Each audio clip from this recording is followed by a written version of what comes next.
नमस्कार दोस्तों, स्वागत है आपका स्टेनो गुरुजी यूट्यूब चैनल। दोस्तों आज की वीडियो में हम लोग प्रैक्टिस करने वाले हैं रामधारी गुप्ता के खंड 1 का यहाँ पे अभ्यास करने वाले हैं, जो कि क्रम वाइज यहाँ पे रहेगा। इस वीडियो में एक्सरसाइज 1, 2 और 3 के मैटर होंगे, जो कि 100 की स्पीड से रहेगा। तो सभी लोग इसको प्रैक्टिस करेंगे, चाहे आपकी 80 की स्पीड हो या 100 की स्पीड हो, दोनों प्रैक्टिस करेंगे।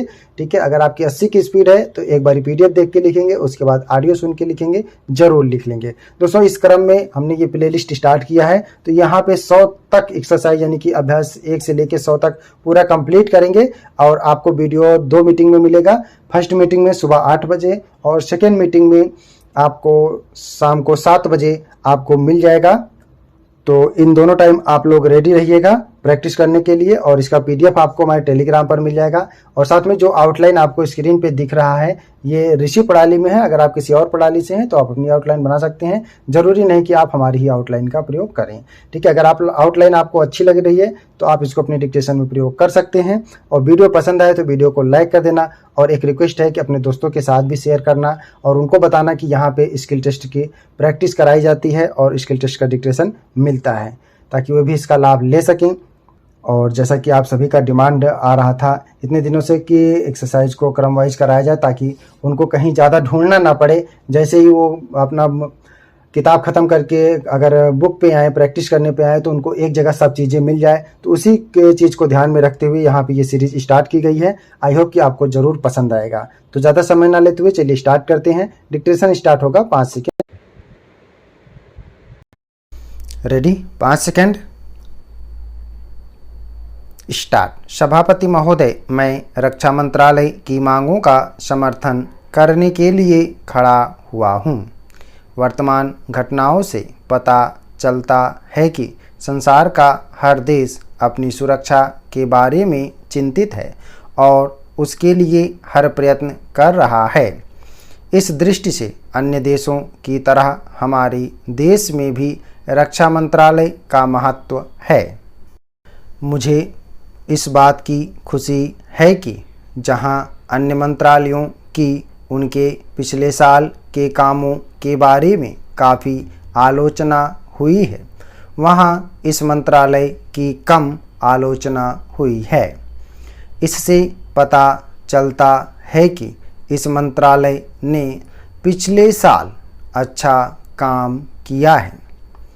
मोटे तौर पर किसी भी देश की सुरक्षा नीति का लक्ष्य यह होता है कि दूसरे देशों, खास तौर से पड़ोसी देशों के साथ मित्रता के संबंध स्थापित हों और हम एक दूसरे के मामलों में हस्तक्षेप न करें।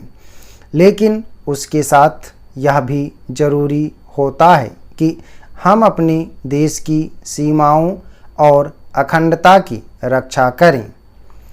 इसलिए हमारे देश का यह कर्तव्य हो जाता है कि हम अपने पड़ोसियों के कार्यों पर पूरी नज़र रखें, क्योंकि आज तक हमारे देश पर जो संकट आए वे हमारे पड़ोसियों से आए हैं। 1965 में पाकिस्तान के साथ जो लड़ाई हुई और उसके बाद ताशकंद में जो समझौता हुआ, वह सिर्फ कागज़ पर ही रहा। पाकिस्तान ने उस पर कोई अमल नहीं किया। इस दृष्टि से बहुत ज़रूरी है कि हम अपने देश की सुरक्षा की हर तरह से व्यवस्था करें। हमारा उद्देश्य दूसरों पर आक्रमण करना नहीं है, लेकिन यदि हम पर कोई आक्रमण करे तो हम में इतनी शक्ति अवश्य होनी चाहिए कि हम उसका डटकर सामना कर सकें। आप जानते हैं कि पिछले दिनों पाकिस्तान को अमेरिका और चीन से काफ़ी मदद मिली है। रक्षा मंत्रालय की रिपोर्ट में भी कहा गया है कि पिछले साल अमेरिका ने पाकिस्तान को 1500 करोड़ रुपए की फौजी सहायता दी है। आज जहां हम फौजी सामान के लिए अपने कारखानों की मदद से अपनी शक्ति बढ़ाने का प्रयत्न कर रहे हैं, वहां पाकिस्तान संसार के देशों से फौजी सामान खरीद रहा है। अपनी नीति के कारण वह सब देशों से लाभ उठा रहा है। मेरा सुझाव है कि हमको भी अपनी शक्ति बढ़ाने के लिए संसार के अन्य देशों से अधिक फौजी सामान खरीदना चाहिए। आज तिब्बत की सीमा पर चीन की 1.5 लाख फौज खड़ी है।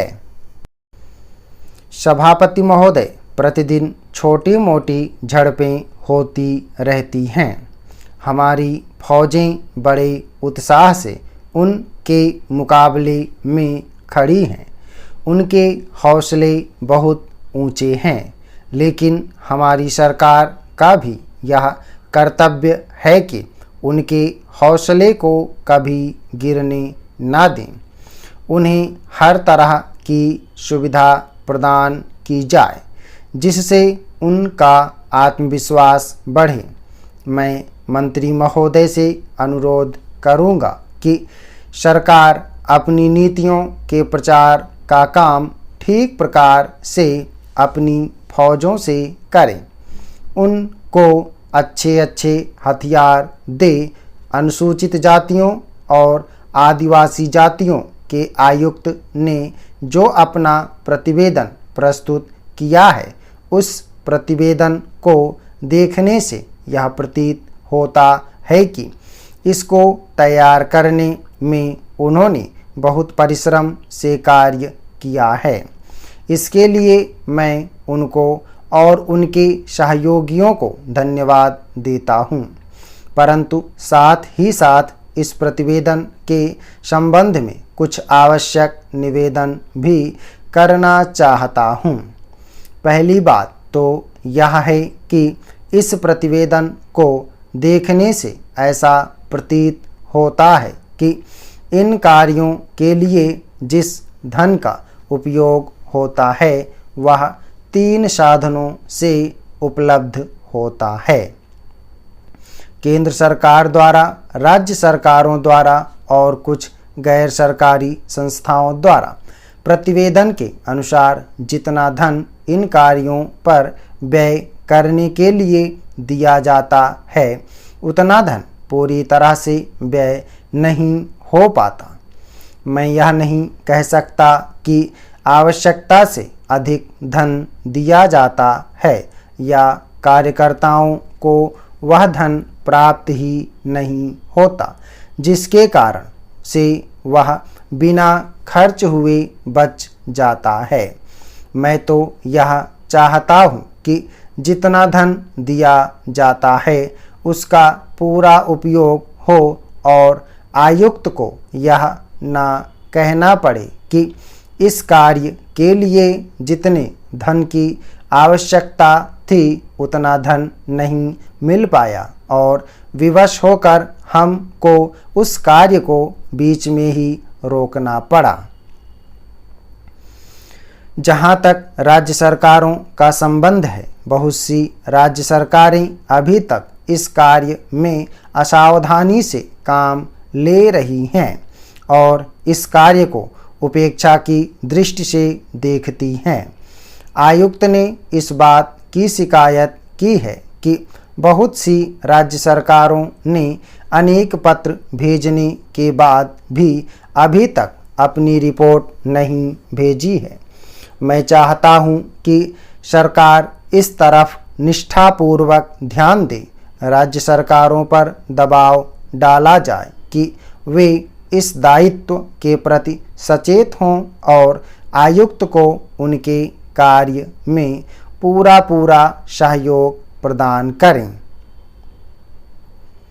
सभापति महोदय, किसानों की उपज की आप ना अधिक कीमत दे सकते हैं, ना अधिक उपजाने के लिए जो साधन देश में उपलब्ध है उनकी तरफ आपका ध्यान जा रहा है। जो कुछ आप कर रहे हैं उससे कोई अच्छा भविष्य नज़र नहीं आ रहा है। मैं यही कहना चाहता हूँ कि आप देखें कि आपके कार्यक्रम में कहाँ त्रुटि है, कहाँ कमी है। आपने कर लगा रखे हैं, आपने जो कर लगाए हैं वे तो लगाए ही हैं। हमारे प्रदेश में तो ज़मीन पर 25% ज़्यादा कर भी लगा दिया गया है। इतना बोझ अगर किसान पर होगा तो उसकी कमर टूट जाएगी। वह पहले से टूटी जा रही है, लेकिन वे इन करों को देने के लिए भी तैयार हैं। यदि आप उस तरह के साधन उन किसानों के लिए तैयार करें।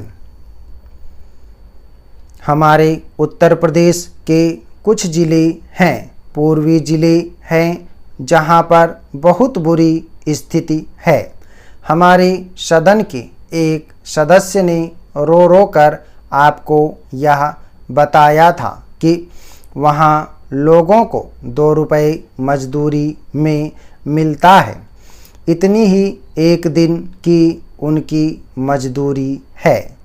सरकार ने एक आयोग की नियुक्ति की थी ताकि वहां पर कुछ विकास के कार्य किए जाएं।